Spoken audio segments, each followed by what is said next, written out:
Welcome to episode 20 of the DWRDNET Stationery feed. Today's guest is going to be your host, Derek Deweese. So let's get started and get into the episode. Welcome. So, as I said, today I am actually going to be the guest. This is episode 20, and this is actually going to be the last episode of season 1 of the show. So what I've decided to do is go through and just kind of talk about how the show came to be, go through the previous 19 episodes that we've had briefly, just to kind of talk through the different guests, how I came to contact them, how the show has evolved over this first season. And then I'll end up by talking about some plans for the future that I hope to be able to continue this show for quite some time. But to get started, this is actually something that a couple of the guests mentioned to me after we were talking, done recording and kind of talking to debrief, make sure we had links and things like that coordinated. They wanted to know my answers to kind of my intro questions, the ones that I used to level set for all the guests. So I thought I'd start out by answering those. So let's take a look at that. So the first question that I am always asking everybody is, what do they have inked? What have they been writing with? And for that, I have a couple of pens that I grabbed here on my desk. And I've got my D² design pen. I've got my Gravitas Century, the titanium. I had my TriStar Studio pen in the nice Australian burl wood. My Leonardo Memento Zero Grande and the dark Hawaii.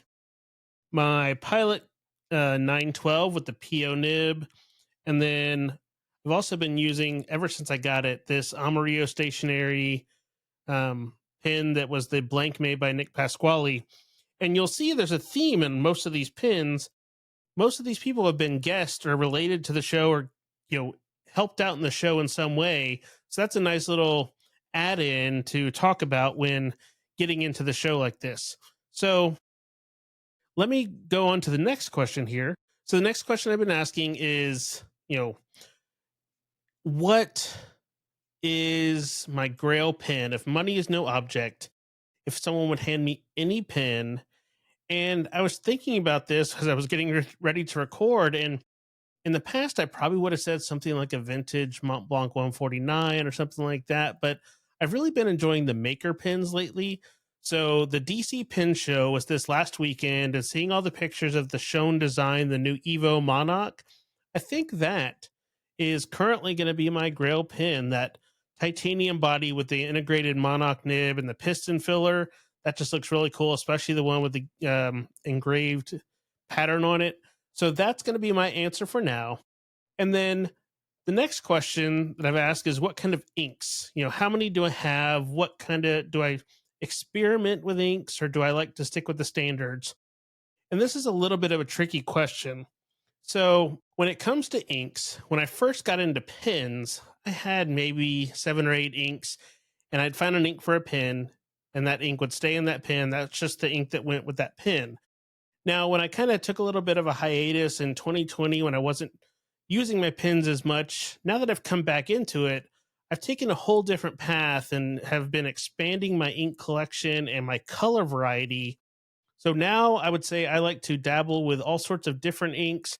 I don't have a goal of collecting all the inks, but I do have probably about 150-ish. And some of that is between 2 of the ink vent calendars that kind of got the YouTube channel started. But I've been using a variety of inks, and it's nice to kind of go back for inks that I bought years ago, like in my Gravitas. That has the Mont Blanc William Shakespeare Red Velvet in it. I've owned that for probably 10 years, and I hadn't really used it much. And I'm actually really loving it in a pen, so it's nice to rediscover some of these inks that I already owned, in addition to adding new ones here and there. My wife might pick up an ink that she likes that matches one of her new pens or something like that. So the next question I've been asking is paper. So paper, I've really been trying to go through a paper discovery and try new papers. That's something else. When I first got started, I wrote on Rhodia. I had a Rhodia planner, used Rhodia tablets, and Rhodia is a fine paper, but I didn't realize that I was shortchanging myself in some ways by not looking into other papers and options and kind of experimenting and finding a paper that really worked for me. So I would say now currently my most commonly used papers are Usari, Tomoe 52, the plotter paper, because I have a couple of plotters that I've added throughout this last year. So I have those for the A5, the Bible size, and now my wallet is a mini 5. And I also have Irriful. And I've actually gone to the level of making a plotter that is just for paper samples. And now that I'm looking, I have it right here where I can grab it. So this plotter is all 6 different papers with ink swatches that I can go through and not just have ink samples, but have paper samples and show comparisons. So that's the level that I'm kind of approaching the paper aspect these days because of, pens and inks obviously are important, but if you're writing on bad paper, you're not going to get the good performance. So that's something I'm really trying to spend more time and resources on developing a better paper palette per se and try different papers and experiment with them so that when it comes down to writing a letter to somebody, I know, okay, this ink is going to perform like this on this paper. And that's what I want it to end up looking like versus some of the inks that don't change colors like you'd expect on different papers. So that's been an interesting discovery as we've gone along. And then this has been my favorite question that I've asked everybody is what's your favorite stationery adjacent item? And when I first was making videos, there was one that I got, and the answer is still the same. It's actually my Good Made Better Traveler Bookweight. My journals, I prefer writing in hardcover journals, and using this to hold the pages flat as I'm writing has been a game changer because I write in really small print. So having the pages flat is really important, and it also lets me not have to press down with my fingers and get possible oil on the paper as I've been learning more with papers so that I can have a better writing experience. I might sit down and write 4 or 5 pages of A5, and that really helps make that efficient.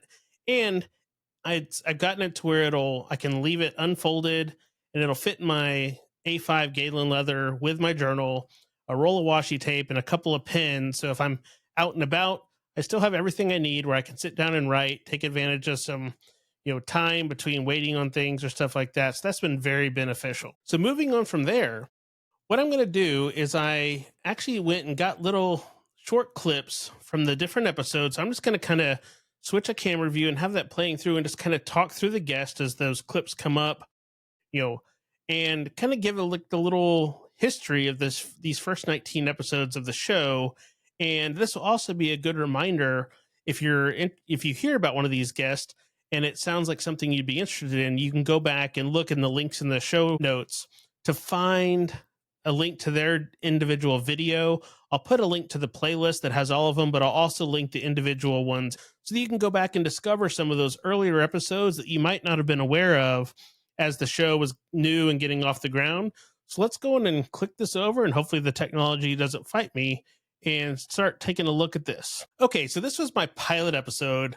My guest was my good friend Chase Gustafson. He's out of Memphis. He's a graphic designer and he does film and art, things like that.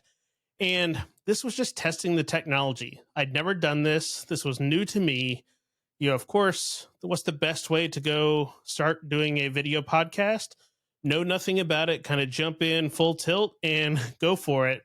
So we learned a lot in that first episode, and it really kind of laid the groundwork and, let me able to plan. So then episode 2 here, this was with Butler Stationery out of Columbia. It's one of the 2 local stationery stores to me, just south of Nashville, Tennessee, where I live. And it was great to talk to John, learn that weather can play a part because we actually had to record at his house because the power was out at the shop. So different things like that, just in terms of recording, you kind of have to adapt and overcome, but we were still able to get a good conversation, an episode recorded. So that was neat to see and, to support the local stores. So episode 3 was with Danielle Kinsfater, who owns Happiness Handmade LLC. Now she does the really cool stickers that you'd use in journals, the kind of matte see-through. And I met Danielle at the Arkansas Pen Show. So she was a newer connection, but I've really become a fan, and my wife's become a fan of her stickers and products, and I still use them in my journal to this day. So that really kind of got me into the whole using stickers and alongside journaling as well, which is a nice thing to add in to that activity. And then here we have Daryl, who's also I met at the Arkansas Pen Show, and he does the handcrafted pin. So that was this D Squared Arts here. And he was an artist and he had been making blanks for Sean Newton. And then he finally decided to kind of get into the handcrafted pin business. And, he's been making some great stuff, some really innovative, and it's all hand carved. And it's just cool to see something different from makers, to set themselves apart. And Daryl's pins are all, beautiful, and the materials he's making are wonderful. So definitely check him out. As a former art teacher and now pen maker, that's always cool to see. And then up next we had this is Scott from TriStar Studio, Tennessee, and he's also in Columbia, local down to Butler Stationery, and he does the wood crafted pins, like the one I had here that I've been writing with, and a lot of stabilized woods, also in the resins and acrylics. He's holding up one of his pins that he'd been writing with there. So he's a newer maker, but he's making some top quality stuff. And he was recently at the DC show. I think he also did St. Louis and some others. So it's great to see new makers branching out and going to some of these bigger shows and just getting their name out there and making great products that people are wanting to go see as kind of a destination. And then to follow up, the other Columbia, Tennessee pen maker of note is Nick Pasquale. Now, Nick made the blank for the Amarillo Stationery pen. I have a pen that's currently being made by him out of a guest we'll talk about a little bit later, the material that she poured. Nick's been a great asset. He's helped me make some connections with some of my guests that I've had, and he's making great stuff. And, the polishing he does on pins is second to none. So definitely check out the pins by Pasquale. And when we were recording this, his website didn't even exist yet. So it's nice to see things like that evolve throughout the process, where he can have, his website even come to be as the episode's gone on. Up next, we had Lisa, also known as Olive Octopus Inc. And she was kind of part of how I wanted to do the show. She does awesome swatching, and she's part of the local pen club. And I wanted to be able to showcase that as an interview format. So she really helped the idea spring in my head of, hey, maybe this is something I could add into the YouTube channel to get to talk to people and talk to businesses and makers and people who are doing cool things in the community to help share what they're doing with others. And I think it's worked out wonderfully. In her episode, she was able to show with her overhead cameras that she does when she streams, her full swatching technique and everything. So that's really cool to see. So definitely check out that episode if you haven't seen it already. And then up next, we have none other than Sean Newton, one of the OG, pen makers. Sean's been doing this, I think, since 2012, if I remember correctly. And I met Sean at the first pen show I ever went to in Arkansas, and I think 2015. So we've been friends for over a decade now, and he's always making crazy pins. I have his Prospector. I have an Eastman. My wife has, I think, a Majestic model of his. So always great to talk to Sean, either in person or getting to do the interview and hear about his scholarship that he does to help support students, being a former high school teacher. So definitely check out his episode and see how you can donate to that scholarship if that's something that you wanted to do to help people who might not have the means as they're going to school. And then Eric from Amarillo Stationery was my next guest, and I had heard of the Amarillo Stationery name. I didn't own anything, and since this recording, I now own a nib holder, a pin, a rickshaw, a single pin rickshaw. I love what Eric's doing. I love his approach and just the products he's doing. It's something different. He tries to source Latin American themed products in his store, and the bright yellow and the colors just really pop. And that's something you hear people talk about is you see that bright yellow bag and oh, that's Amarillo, and it's going to be something cool with a great color palette. So definitely check out his shop. And once again, I'll have links for all these episodes and things like that in the description. Up next is Chad, and I met Chad through the Arkansas Pen Show. He's now actually the president of the Arkansas Pen Club, and he is known as Eel and Anchor, and he pours blanks for pens. He doesn't make pens yet. I think he wants to dabble into it, but he's made different pens and materials, and he has a great collection of very eclectic pieces. And I think it was right after this episode, he had his Newton Prospector arrive with the Bakamunda um, Arushi on it with an M1000 nib. So kind of a crazy pen collection, but he's been great to get to know and talk to about his blank making and just his pen theory of their tools. He has no problem handing someone new $1,000 pen or a $10 pen just so they can try it and experience it. Up next was Jacqueline from Kaleidocraft, and this was not long after her shop had launched. And this is another guest whose website came after the episode, so that was kind of cool to be able to kind of give a sneak peek of what was coming. Jacqueline has been a longtime member of the stationery community, but she got in and started doing 3D prints of printed pens and ink holders and things like that. So really cool designs, really colorful, and has been doing great at the pen shows that I've seen so far, and also launching on the website. So a bunch of cool items there, including the thing I still need to order is a little dog nose fidget toy that has a keyboard clicker in it. So I definitely need to get one of those. So definitely check out the Kaleidocraft print website. Up next is part of the reason why I really got back into the hobby. Joe from Gentleman Stationer happened to open up a physical store right around when I was getting back into the hobby, and my wife started to get interested, and now she's gone fully in. Talking to Joe is always great. I see him all the time because we end up going to the store almost every weekend to see what's new or just hang out, talk pins and things like that. So it's always great to support a local store. As I said earlier, I'm spoiled to have two local stores, and the Gentleman Stationer store is really great to see stuff, get hands on, because shopping online is great, but it just doesn't compare to being able to pick up a paper or an ink and see it in person. So that's something that I'm very grateful for, to have that as a local resource. And then, also Joe was able to give a sneak peek in this episode of his collaboration that just recently came out of his Rotorfaden. So that was cool as well. Up next is Anna from the Well Appointed Desk, the chair of the Well Appointed Desk. And I've been a long time reader of the Well Appointed Desk and customer. And as I've gotten into swatching inks, if you've ever heard of the Color Ring or the Colodex cards, that is the creation of the Well Appointed Desk between Anna and her husband. So always great to talk to people who've been in the community a long time. They've seen the community grow. They've seen the community change. And this was one of the most, as I was in at this point, the most natural conversations that I'd had during one of these episodes. And that just made me feel good, because getting more comfortable with talking in this format and asking questions and being able to adapt to the questions and ask follow-ups as they came naturally. So that was a great growing part for me so far in this journey. And then up next was Lisa Marie of Poorly Controlled, and she poured the blank that actually Nick Pasquale is making a pin for me from. As I said, through most of these episodes, I either already owned something or I wanted to own something from the different guests that I've had.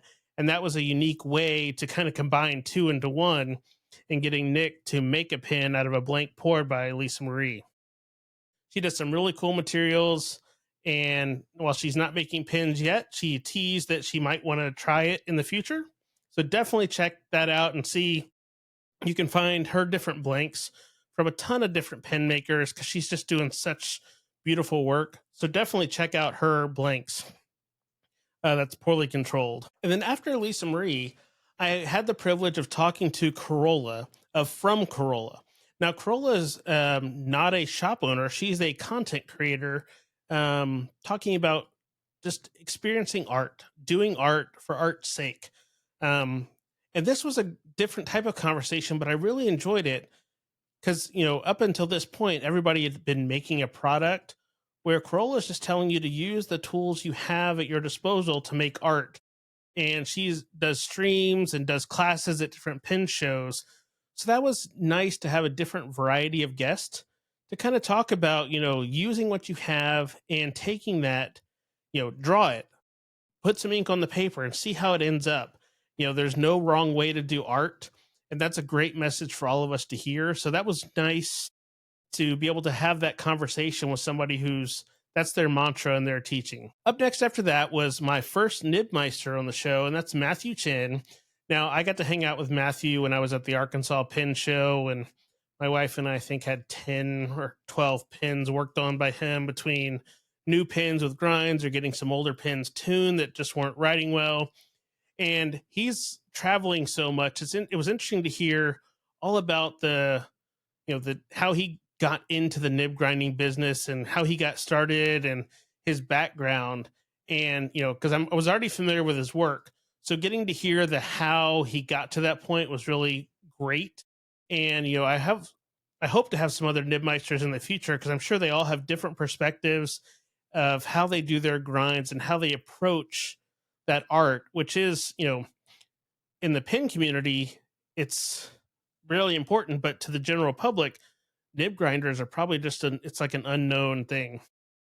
Following Matthew, we had Logan from Little Hollow Customs, and this was a great interview because I'd not met Logan, but this was actually a referral. Scott from TriStar Studio had been talking to Logan at the St. Louis show and was able to get us in contact with each other so he could see about recording an episode. And I really appreciated that, having a guest like what I'm doing to help, encourage other makers to, ask about being a guest and doing an episode so we can hear another cool story of how they got going was really, that really made me happy to, see that people were enjoying this to the level they wanted to refer others so they could hear the story as well and get the interview. So Logan with Little Hollow Customs is doing some great stuff with hybrid metal and acrylic pins and things like that. So definitely very cool. And then up next, this was episode 18, I believe. We had Luke from Papa J Studio, and Luke is doing crazy things. And well, I would be remiss to say it's actually his wife who's the part of the business behind designing the floral finials, as Luke said in the episode. But the floral finials are so unique that they're turning out really cool, really unique, and it's just, you instantly know when you see that, you're like, oh, that's a Papa J Studio. Now, this is one of the pin makers that I don't own something yet, so it is on the list. I have to find the right item at the right time, but I want to wait until I'm at a show where I can see some of these things in person to see which one is going to be the right one, because with maker pins, photos can only do so much, so getting hands-on is going to be the best way to see that. And then my last episode, this was episode 19. This was a really cool one for me. Aziza from Gourmet Pins. When I first got into pins in 2013-ish, you go online and there weren't many people doing kind of pin related content. And Aziza, Pin Addict, and a couple, like Gentleman Stationer and Well Appointed Desk, those are the people that kind of got me started. The websites, I would read all the articles or watch the videos just to kind of learn. And this was really cool to be able to get to a point where I'm interviewing somebody who, unknowingly, I was just a viewer, a reader, a consumer of their content, kind of helped get me started down the path. So it was a really cool 360 for me. And this was another episode that was just a natural conversation that I feel like we probably could have talked for a couple of hours just through all the different aspects of the pins and the inks and the inky messes that Aziz is known for. So that was just a great experience there to have that go through. To answer another question that I have been asked in talking to some of these guests is how I kind of got started. And I have a video on this that I'll put a link to in the notes.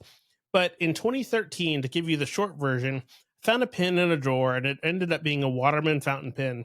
I posted a picture online, and my college roommate and his wife, who I helped introduce them, had both become fountain pen collectors over time. That led to me going to visit them in Memphis, which led to a road trip to Venice. And then, going into a pen shop like that and seeing all the things and the inks and whatnot.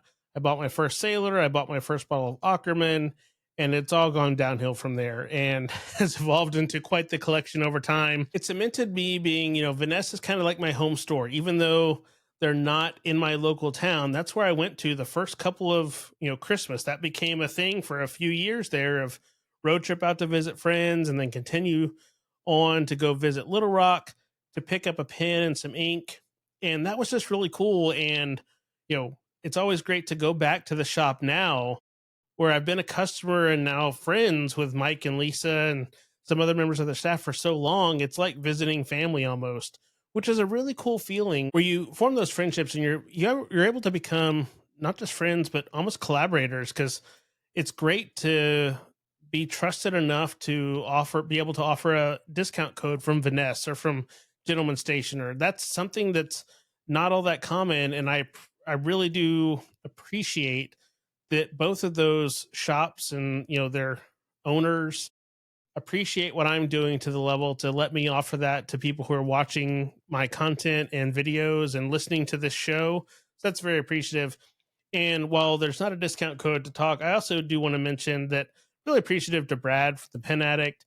He's very in his platform. It would be very easy to not try and support the little guy, and it's the complete opposite. He encourages people to share links to their content on his streams. He has the Slack and things like that just to help people starting out to see, it might not be a long-term thing, but it also really does help someone getting started to have that kind of support from someone who's ingrained in the community and who's helped foster a welcoming community, which is really nice. So the question that I end all of these interviews with is, what's next for insert guest here? So I guess I will ask myself that of what is next for the DWRDNET stationery feed.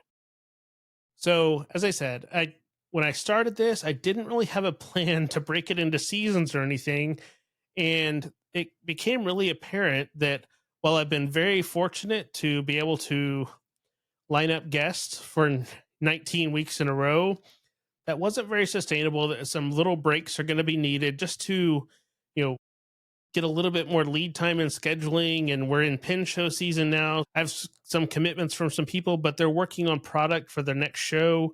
So the plan is to take a couple weeks, and I'm trying to work on, making this production and this interview format as best as I can. So I'm going to put out a call. What suggestions do you have? Are there any other questions you'd like to hear guest wise? What else would you like to learn? Leave some comments on the video or on the audio episode if you're just doing the Spotify or Apple podcast. What are some other questions that you might want me to ask guests that I have in the future? Is there something that I'm missing? Obviously the conversation will lead to some follow-ups, but are there any is there something that's obvious that you want to know from these guests? Be sure and leave me a comment so I can take that feedback and add it into the format. So as I go into season 2, which will be, here in a few weeks or so, I can add that in as I start scheduling guests for the next season. Along those lines, I also hope to be able to do some in-person recordings at shows in the future.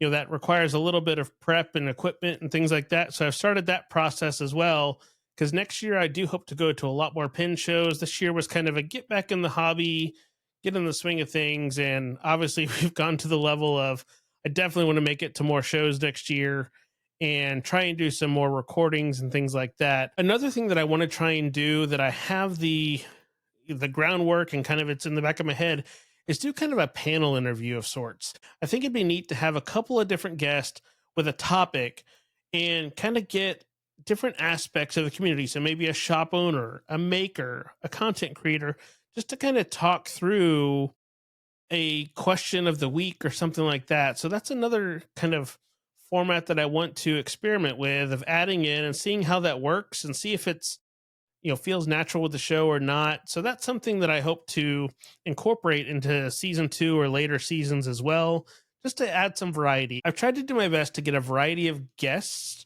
so that it's not just all makers or all shop owners or all nibmeisters. I wanted to kind of intersperse them to get different viewpoints and opinions to keep things fresh. There will be times where we'll have back-to-back makers or something like that. But something else I've had some people ask about and that I think I would like to do is just people in the community who are fountain pen users. Adding that in every so often with someone like that in the community, just to get that different voice, because, someone who's just participating in the hobby is going to have a different viewpoint and approach things differently than someone who's making something with the ultimate goal to try and sell their product.